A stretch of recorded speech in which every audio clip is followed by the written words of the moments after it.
Yun guys, welcome na naman sa pagbabalik ng Boracay Update Vlog dito sa bayan ng Malay. Guys, dito kami guys sa labas ng resort namin, banda sa May Luna, so Iraq Resort. So papunta kami guys sa may country na tips na gusto nyo kumain na mas mura dito sa Taral INN. Guys, para galing doon dito pa labas, papasok dito. Guys, meron dito nga mas mura na mga pares sa mga pagkain sa mami. So yun, may beef pares sila guys, sa beef mami. So ito yung canteen tip guys, kung gusto niyo bumili dito kay Ante. So mas mura dito guys.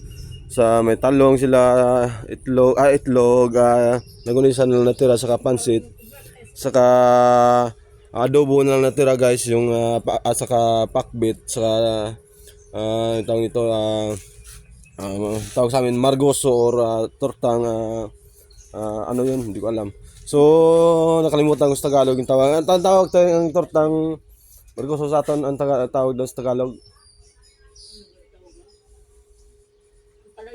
ampalaya pala, eggplant. So yun guys, so yung meron ditong Paris, Lumi. So maganda naman yung place ni Ante guys dito kung gusto pumunta. So kung gusto niyo tips mas mura. Galing doon sa may 7-Eleven palabas, saka sa scuba diving galing Ocean Club. Papasok dito guys. So yung may-ari nito guys si Ante. Ano pangalan mo Ante? Sa Facebook page mo? Cherry Peña. Yun, Ante Cherry Peña. So kumakain sa Ante Cherry, yung kinakain niya bangos. So ano ito? Chicken curry, pansit, 3 klaseng ulam niya guys. So shout out mo lang Ante yung mga followers mo o followers ko din. Shout out mo Ante. Kain kayo. Shout out mo yung mga followers mo.